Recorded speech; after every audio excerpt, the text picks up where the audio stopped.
Welcome to Markigy, the science of marketing strategy, a bi-weekly podcast where all the cool marketers discuss their favorite marketing strategies, study by study. On this show, we feature marketing risk takers who believe long-term wins for the customer equal long-term wins for the business too. How? Human-led marketing, the combination of where science, creativity, and strategy meet, or as we also like to call it, Markigy. Let's break down the marketing trends, myths, and methodologies together. I'm your host, Leanne Dow-Weimer. Let's go. And I'm joined today by Mike Grinberg, the CEO of Proofpoint Marketing. Mike, thank you so much for joining me. Thanks for having me. And could you just tell us a little bit more about how you ended up as CEO and what your journey has been to this point? We have like 2 hours, right? No, I'm kidding. I'll give you the 30-second version of the founder journey story, if you will. I've been in marketing for, I don't know, depends on when we start counting. Let's say close to 20 years at this point. And at one point, my wife and I, who was the co-founder of Proofpoint with me, we ended up in a situation where we had a daughter who was extremely premature that was back home, and we needed to be a more flexible environment. And I had just lost my VP job at a energy startup due to some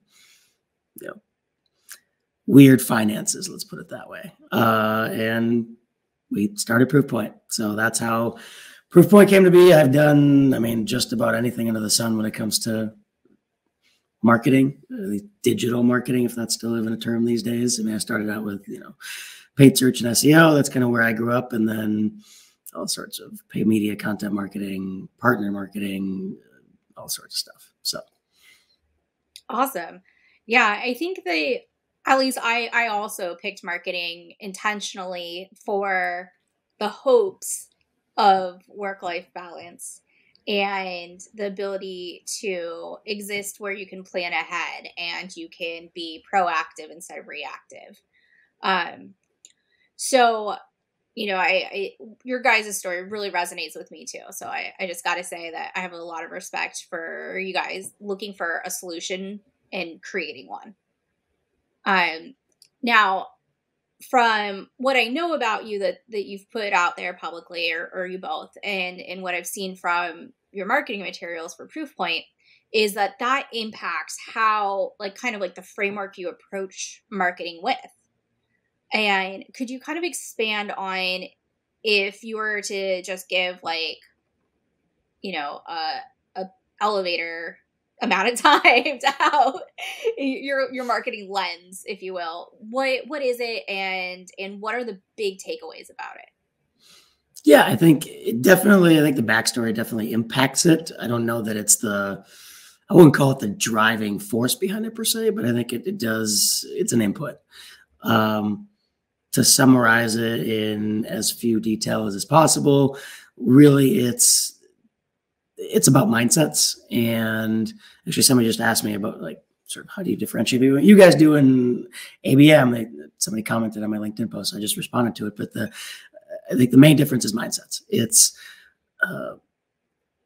putting the relationship at the center, meaning the relationship between the client and you, whether you're selling services or products, doesn't matter. And also making their relationship the unit of measure for go-to-market success. So what is the health of the relationships? How, not just how profitable they are in the short term even, but what do they look like long term? So it's sort of like comparing, ACV versus LTV to a certain extent. So that core mindset that creates, I think, the freedom to do the right things, if you will, rather than the usual and traditional transactional type of activity that we generally see, with a heavy focus on how quickly can we get the meeting, all the stuff that everybody sort of complains about, even though they're running the same playbook and saying that they're doing ABM or whatever else. Yeah, I have a bone to pick with ABM because it was really hard for me to adapt that because to me, it was just marketing correctly.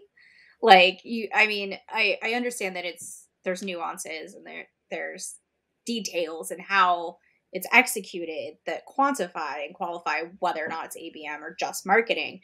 But I think at the gist of it is that, a lot of these marketing 101 concepts get pushed to the side when there's a sense of urgency, and that what the mindset really needs to be, and this is why there's a lot of alignment between you and I and your team, I get along with greatly, it appears, is that the mindset needs to be completely different, and it needs to set up the next steps in a different manner than just reacting to that.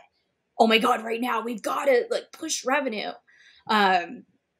So if you were in a meeting with your team and one of your clients had come to you saying we just had something happen and we need this new initiative, to do X, Y, and Z, and we need it yesterday. How do you kind of frame that up as far as next steps?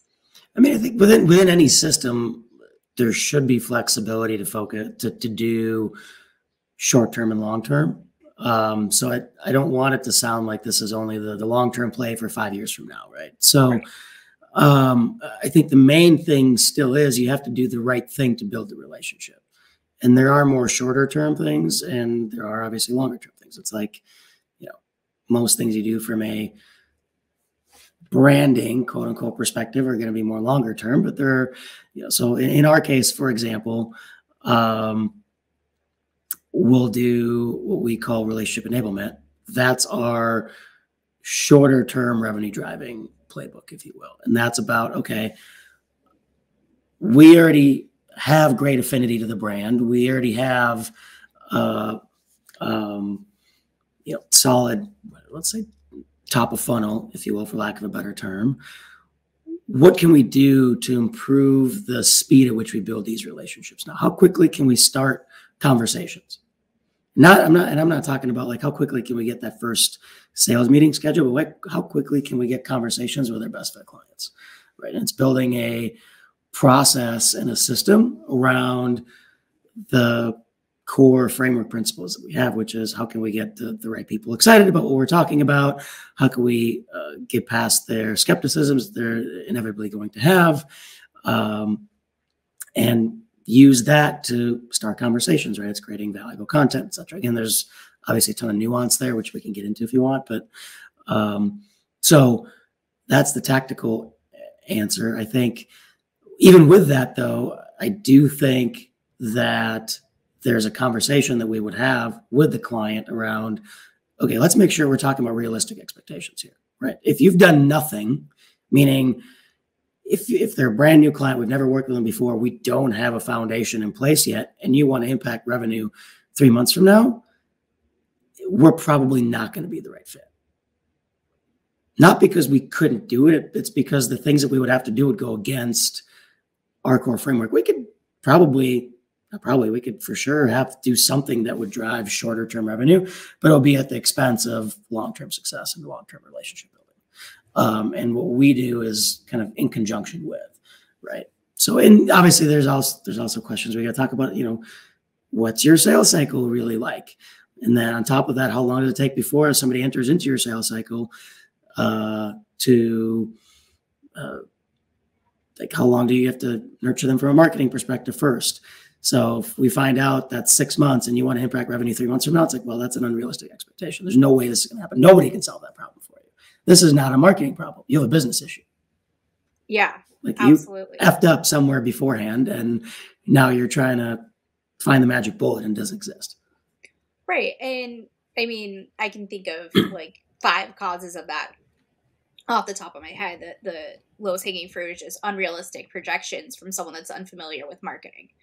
And even more so than marketing, I would say. That's the thing is I one of the lessons I've taken away from the last, 3 to 4 years is you have to stop separating the two. It's not even just marketing. I think there's unrealistic business projections as a whole. Forget just marketing, sales, everything. I think a lot of the stuff just gets built top down and is never verified from the bottom up. Yeah, I agree completely. And, my POV was that when I was in grad school and I was being mentored by like VCs, they were just like, well, you should just write in your projections. Like, what do you think it was going to be? And no one sat there and taught me, like, this is how to do it accurately. They're like, this is the numbers that you should put in and you need to have this filled out. But no one was like, well, in this industry, this is where you go to find out this cycle length. And also metrics have come significantly, have progressed where that's a possibility to have that information now, where maybe it wasn't as researched 10 years ago. But, if you think about academic learning and how far behind the curve it is, that means that, for the past umpteen years, like maybe people are just now starting to get it in their MBA courses of where to go for this information, how to make sure it's accurate, how to validate it. And, on a total tangent there, I love how data science is starting to be an integrated executive need. But back to what you were saying was that it comes from the top down, and people don't put in realistic projections and expectations. And they're not even aware that it's the Kruger-Dunning? Uh-oh. Dunning-Kruger, I think. But It's the you don't know what you don't know. And that's the biggest problem.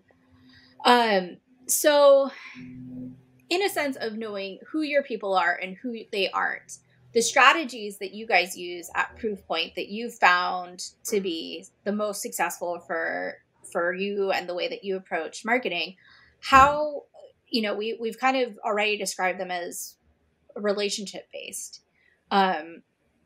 How, like, if we were going to mark the characteristics in a bullet point list of what that looks like, how exactly would you do that?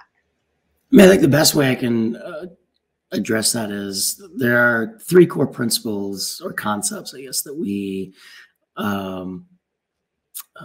focus on to build strategies on top of. So one is the concept around that, what you often hear is, the best brands or the best companies build relationships with their customers.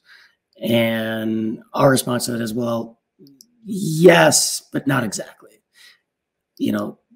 People don't build relationships directly with brands. They build affinity to them through relationships with the ideas, the people, and relevant groups. So first thing is, how do we build that affinity? And, what I mentioned before is, how can we get people excited about our ideas, our people, and the groups that we participate in, or that we lead if we talk about community and all that kind of stuff. The second concept gets into, okay, oftentimes we hear all this stuff around buyer journeys or customer journeys and all this stuff, and it's all, in my opinion, a whole bunch of crap because it's touch point focused and channel focused and all this stuff that people try to be predictive, and you can't. I'm sorry. Like, there's no amount of, I don't think even data science at this point that can predict. I'm happy to be proven wrong, by the way, with any data science experts listening. But like predicting where somebody's going to come in, what their preconceived notions are going to be, what past experiences they've had, all this kind of stuff that's going to impact how they make their decisions. You just can't do it. Here's what you can predict. You can predict how people behave in a general sense. And, you asked me in the beginning, how does our founder story and our backstory impact this? This is a part of it because it's all about, again, the science of relationships, if you will, right? Like because of our story, we've had to build deep relationships with people, et cetera, et cetera. So as we were thinking about this, it's okay, what do we know? We know that there are, in my mind, at least 5 core of these micro decisions that happen, right? It's somebody's going to get excited. They're going to be skeptical internally. If they can't get past that internal skepticism, they're going to ask somebody. right? That's questioning. If you can't get past that, sorry, you're SOL. That's it. That relationship's done, or at least it's going to maybe start over at some point, but it's going to go backwards or never happen. If you can, great. Now they're going to be internally committed, and then they're going to, convinced, and then they're going to become externally committed for that team, meaning, because we're talking B2B here, hey, I'm committed to taking the next step, not making the purchase decision, but the next step. And that cycle happens with every single touch point. That we can predict. Happens every time. But anything else, like, oh, they're going to consume this piece of content and this piece of content, or they're going to consume whatever it is, I just think that's folly. And then last but not least is what we call the relationship pyramid, which is you don't just focus on the decision makers. For that matter, I'll argue most people don't even realize who their actual decision makers are. But you have to focus on the internal influencers, external influencers, and build relationships that way. Really, it's kind of the concept of multi-threading that most salespeople know very well. But marketing generally, for some reason, seems to not acknowledge it. Yeah, I mean, I agree that you can't linearly predict what pathway of knowledge that someone is going to consume content. And then, I think one of the themes that has just grown exponentially that was already in existence, but it wasn't top of mind to people, is volatility is here to stay. And that you have to, because of the volatility, you can't predict what's going to happen next or how someone's going to have reacted 6 months ago, because it's an ever-changing landscape. What you can predict is the way that you execute your marketing in creating value. You can predict that, okay, well, we don't know if they're going to go to this content because of business needs, but we can make sure that we have the key points to that decision-making process available for self-serve consumption. It's funny you bring that up. Maybe not even funny, but ironic, I should say, because I just think we humans just don't learn. Because if you look at advertising specifically, what happened when the pandemic hit? All of a sudden, everybody's we're in this together. It's all about relationships. Once the pandemic ended, we all kind of forgot about it. And it went back to, transactional messaging. And then as soon as all the economic hardships started happening, and then it's all about relationships again. It's like, well, no, it's about relationships all the time. If you focus on that consistently, you won't have to keep going back to it and starting from scratch every single time something hits the fan. I think we're seeing it again, certain sectors, we're seeing it again right now. I mean, this better than anybody at this point, being in the financial sector. It's crazy how this happens. And I guarantee you, we're going to start seeing the same thing again in that sector about relationships. I guarantee all the banking and FinServ companies are going to start putting out relationship-based messaging. I'll put as much money on it as you want, but that's what will start happening, even though they should be doing it all the time. That should be the litmus test. Yeah. Or not even the litmus test. That should be like the norm. Yeah.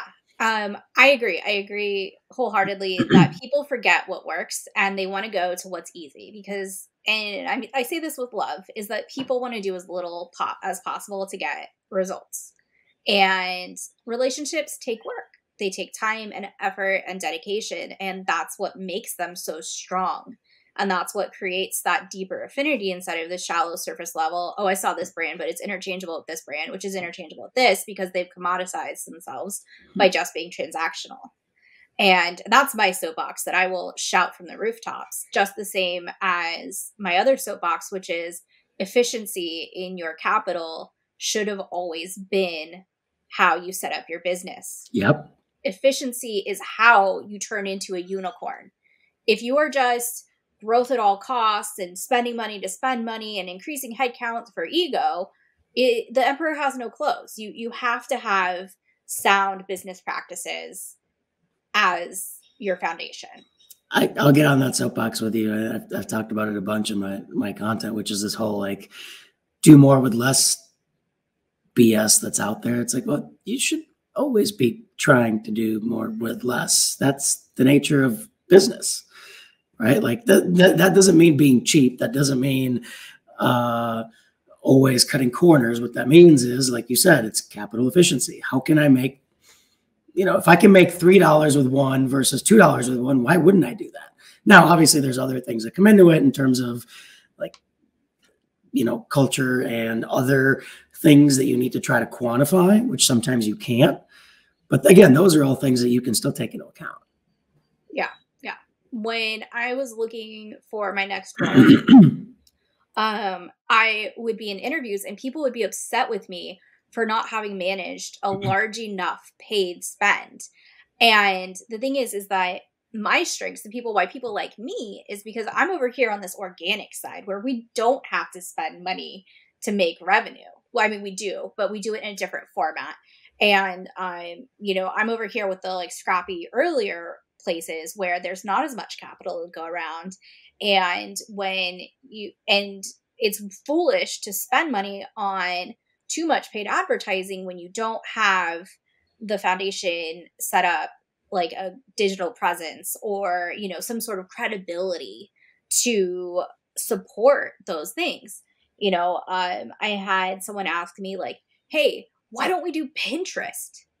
Because you don't have website content, right? You can't put the cart before the horse. But, coming back to the basics of creating relationships, they're somewhere in between this like sales-led and marketing-led and product-led kind of peripheral systems. But at the heart of it, I think that humans communicating with humans and answering needs that are appropriately defined is kind of that marketing 101 that so many things skip over. Mm-hmm. Yeah, I mean, that's why we call it relationship-led growth, right? Yeah, sure, you can make the argument that's just a fancy term that doesn't mean anything, but in our minds, I think it's the mindset that matters, and that sets the tone for everything. So it's not sales-led, it's not even marketing-led, it's relationship-led. I think that's the other thing I actually see. There's almost like the pendulum's always swinging. And I think it's very quickly approaching the other end where it's like, oh, well, sales is bad and everything should be marketing led. It's like, well, first of all, not everything is SaaS. Let's remember that, which I think, most marketing, creator, influencer content focuses very heavily there. And yes, the SaaS industry, I would say, is further ahead in most things than others, but that doesn't mean that everything they do works for everything. So, one argument I have with people pretty consistently is, around like gated content or gated experiences all the time. It's like, well, hold on. If you're in the SaaS space, fine, I totally get it. But we've got a client who targets stealth mode biotech, emerging biotech. You cannot target them. The targeting does not exist anywhere. So my only way to be able to have communications with them long-term is to actually focus on in the right way, but still collecting some sort of contact info. Because I can't, LinkedIn doesn't have them. Zoom Info doesn't have them. Nobody's got it because they're in stealth mode. You literally don't know who they are. That's the point. Yeah, that's the whole. There's a bunch of other examples like that. I just use that because that's the extreme kind of edge case. But so I need to do some of those things. My team, I don't do any of that anymore, but my team needs to do those things to be able to facilitate the building of those relationships, right? And there's ways that we have in doing that, yada, yada. I don't want to get into all the nitty gritty unless you want to, but I think that's the one thing that to kind of keep in mind is I think the pendulum is swinging way too far to the other side where I think we're going to start seeing overinvestment actually in certain aspects on some of these things. And underinvestment in others, and I think it's going to impact time to revenue, honestly. So where do you think the overinvestment would be? I think there's going to be there are going to be a lot of smaller companies with maybe not as aggressive of growth targets that are going to focus too much on what we will traditionally call as branding. Yeah. Not saying it's not valuable, but I think that's the other thing too is a lot of marketers don't have, I think, enough business acumen in general. And I think it's understanding those things like, there's a huge difference between a company that's whatever, let's say let's take two $10 million organizations. One has long-term, maybe they're an ESOP and they want to grow at 10 to 15% a year for the next 10 years.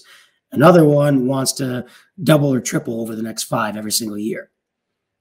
What those two companies do are so drastically, or should do, is so drastically different. I think you're going to see some of those, slower growth companies do some of these popularized things and overinvest in things like brand versus maybe building up their sales teams and things like that. So, we literally just had a conversation with a client that's no longer a client of ours because they realized, and we came to the conclusion like, hey, you don't have the growth targets that make sense for what we do. That's okay. Like, they've learned a lot. We built a good foundation for them and we parted ways amicably, but they just don't, it doesn't make sense for them. Yeah. I mean, I think that's totally fair. One of the hallmarks, I think, of good business is recognizing when you're not a good fit and being transparent. Transparency is the cornerstone of good business in my mind. But I've personally encountered a number of technically savvy individuals that are really great at engineering, that are really great at biotech, that are really great at their niche, like business, but they aren't great at making it a business. And that's where the go-to-market strategies do need to be from the top down and aligned and the right fit for the right place they are in all the many different, little charts that we do, right? What quadrant are you really in today? But you're right. Like, there's 2 different ways you should go about something depending on what your goals are. And there's no one size fits all. Yeah, totally. And again, that's kind of the basic concept is marketing strategy flows out of business strategy, not the other way around. Yeah. Oh, just remembering all those business leaders that have no idea how marketing works. I mean, that's an interesting one. I think, there's this whole thing out there, work for a CEO who understands marketing. The reality is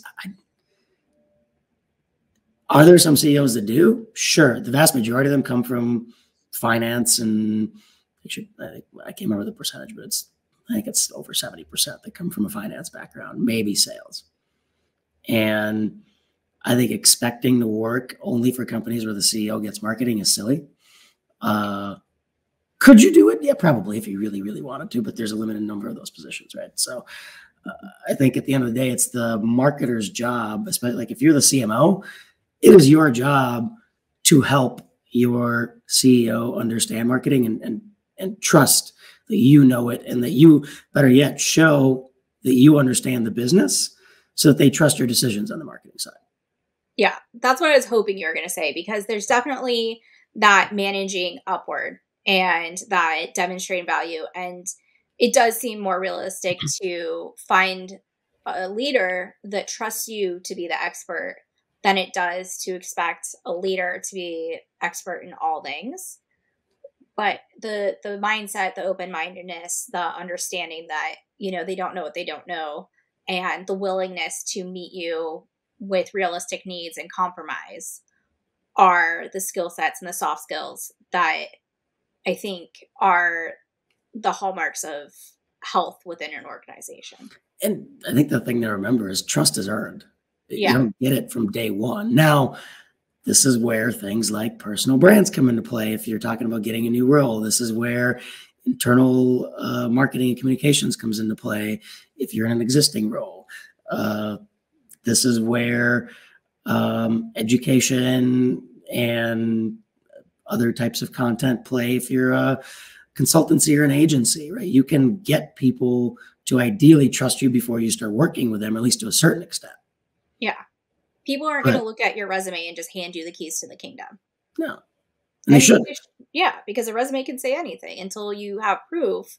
Sometimes it is wise to be a little skeptical, optimistic, but skeptical. And even if you've done it before, you haven't done it here. Right. And it is different. Every single one. I don't care if it's in the same industry. It's still different. Sure.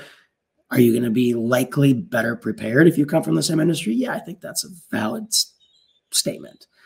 But it's still a different organization with different culture, with different management practices, with different people and resources. Like, it's just not the same. So you're going to have to build up trust and credibility within that environment.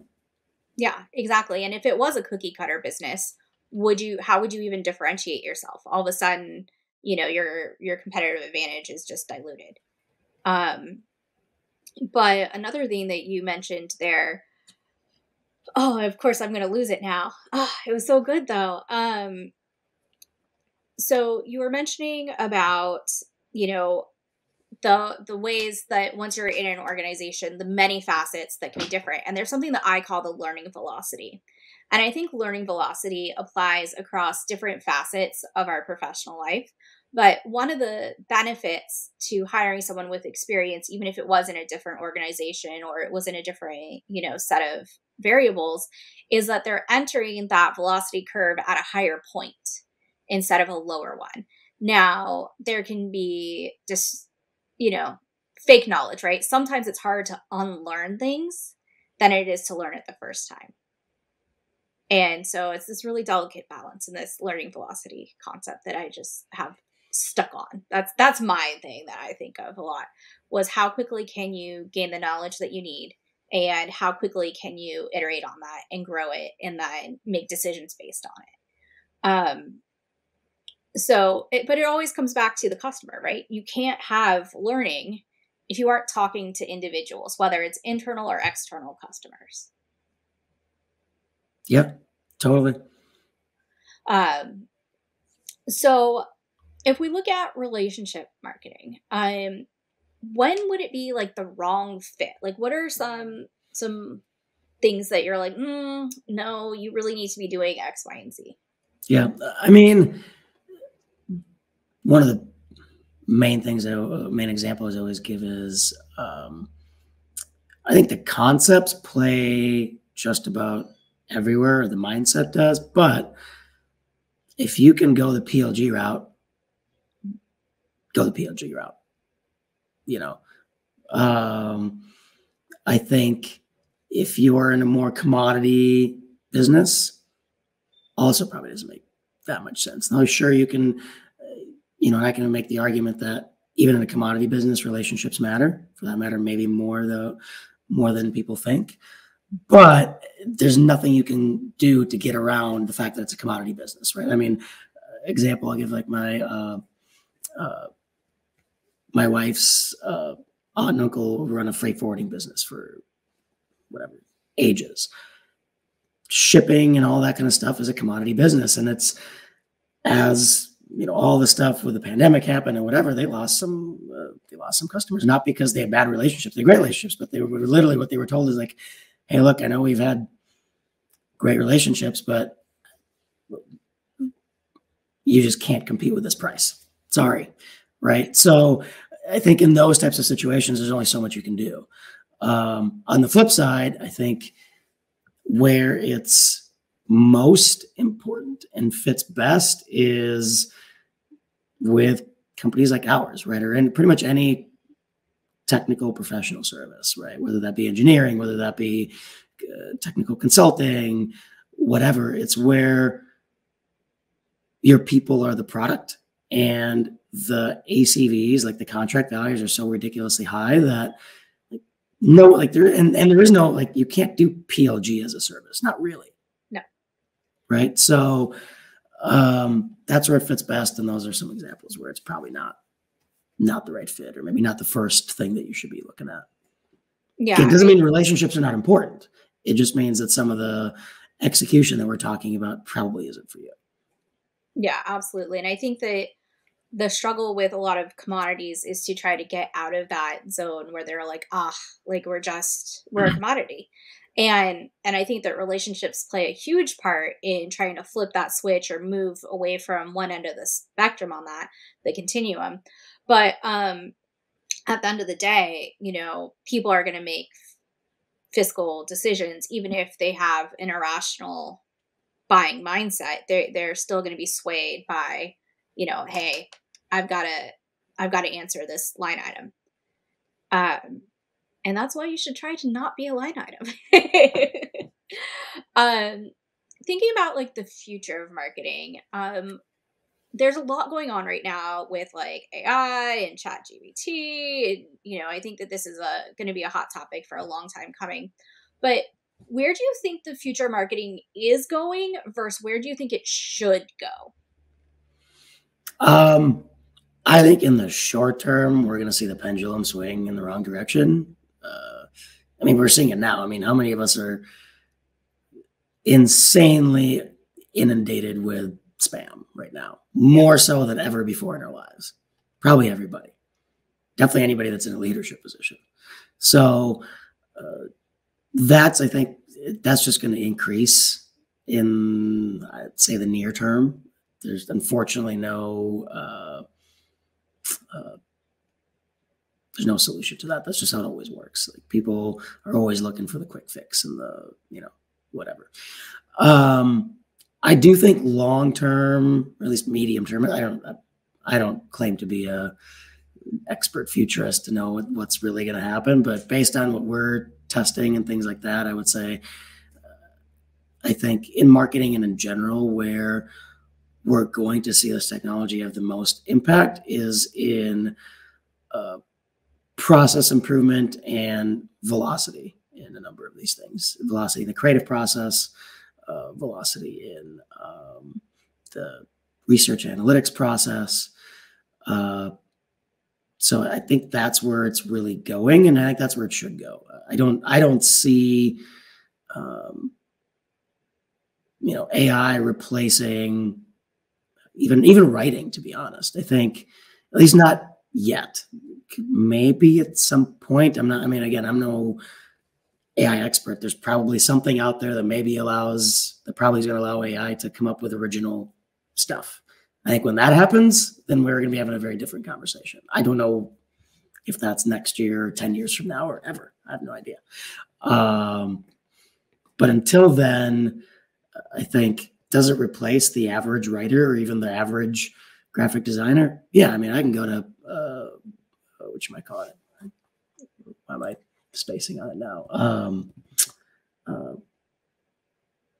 Like Midjourney, Canva. Midjourney, thank you. I literally have it open in front of me, and I couldn't think of what I couldn't think of the name. Like, I can go to Midjourney and in 5 minutes have a really awesome custom image for just about anything I want, right? But is that really enough, right? Like, so what we're testing is using that for ideation, almost creating like a concept board or something like that, and sending that off to designers, right? Which is like, hey, create something that looks like this. Here's some concepts for you, that kind of deal. I think the same thing plays for content and things like that. Yeah. I think if nothing else, they're really great for breaking the tension, because there's some weird stuff that comes out of AI. And especially when you're working with more technical markets or products or services, just the wild content that comes out of there that's just so like amazingly wrong. And the average person won't know, but the expert that you're trying to put this in front of going, wait a second. They're going to be like, that is not how physics happens. Right. So, I've had fun with it. I think that, if all else fails, we'll at least get to, kind of like, look at the spooky eyes on this. Like, this gives me Uncanny Valley. But, I think that there was a number of ways that already existed that were kind of on the fringe that people are now able to apply to, just general marketing needs, right?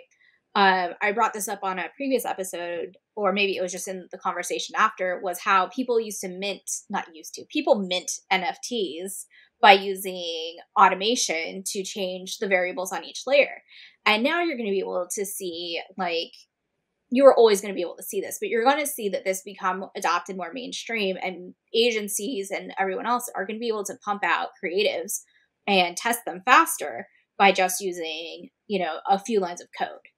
And, and I think that's going to be integrated into some of these platforms. I mentioned Canva. I like Adobe and Canva. I'm kind of agnostic there, but Canva is really making it more accessible to do some of those things. Mm-hmm. I mean, a lot of these platforms, that's kind of, I think what we're seeing, and we've been seeing this for a while, even before this current wave based on AI. I mean, platforms like Canva and Descript and all this stuff. I mean, the reason why there's so much more noise is because the barrier to creation has become much lower, right? Like, who can't, you don't need any fancy equipment anymore, or anything like that. Like, who can't record something and dump it in Descript and make some simple edits and push it out, right? Yeah. It's now it's no different than, I think the speed at which all this stuff happens is different. But if you look back at blogging, right, at one point, just having a blog, oh my God, you have a blog, cool. Now it's like, okay, who gives a crap? It's you see the same thing happening with podcasts. And one of the, ideas that we're playing around with is the basic, in certain industries, especially the basic interview podcast is no longer really a thing unless you're a big name, right? Because how many things are you going to listen to, right? So it's what else can you do in that space? Can you create a radio talk show style show? Can you do more of a story-based approach? Can you, whatever, right? I mean, there's a bunch of other things you can do. Then there's extra production value and yada, whatever. Yeah. And then there's just the follow through, right? Is that just because there's a low level to entry to do it, podcasts specifically, people aren't consistently following through. Mm-hmm. And they are, same with blogging. You need to have the discipline. Sorry, I realized that my mic was off.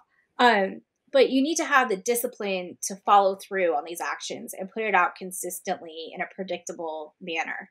That being said, there's a lot of exciting things going out, and you have some things that you guys do.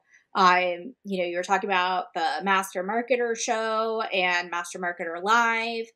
Kind of tell me a little bit about that, or where people can find that at, and maybe how people should get a hold of you or find you. Sure. Yeah. I mean, there's a number of things in the hopper, if you will, both personally and with our company. So yeah, you mentioned Master Marketer Show. I mean, we've been running that podcast for a while, and it's been fairly recently rebranded to that. We're going to keep doing that. That is a weekly interview style podcast where we dive into mindset, skill sets, tool sets, results. That's the general framework that we apply to pretty much everything. I mean, that's how we have that as an overlay for our goal framework for internally. Master Marketer Live, we're actually going to be rebranding that into Relationship Growth Live, since that's what we focus on. The type of content's probably going to be similar, although we're looking at some different formats and things like that, kind of as I just mentioned. So there's those two things. You can find me on LinkedIn, and there's a bunch of other stuff that's on a personal level we've got in the hopper. Gabby and I had a podcast called Mixing Business with Pleasure. We're looking at resurrecting that. That's where we talk to other husband and wife business owners and things like that. So that's going to be coming back. I don't know exactly when yet, but we're looking at doing those, possibly live as well. And there's a few other kind of fun entertainment type things that we're looking at. So awesome. Well, I'm really excited to hear more about those and to see them come to life. For now, this is Leanne with Markigy, and if anyone wants to reach out to Mike, it's he's on LinkedIn. And if you have any questions about our show, it's info@markigy.com. info@markigy.com. Made up word that talks about the fun nature and the blend of science and creativity and collaboration. So thank you so much for joining me again, Mike. Yeah, thanks for having me. This was fun. You've been listening to Markigy, the science of marketing strategy. If any of the strategies we talked about today inspired you to learn more, try them. Remember, the perfect strategy doesn't exist, only the one that gets done. Subscribe to our show on your favorite podcast player to make sure that you never miss an episode. Thanks for listening. Until next time.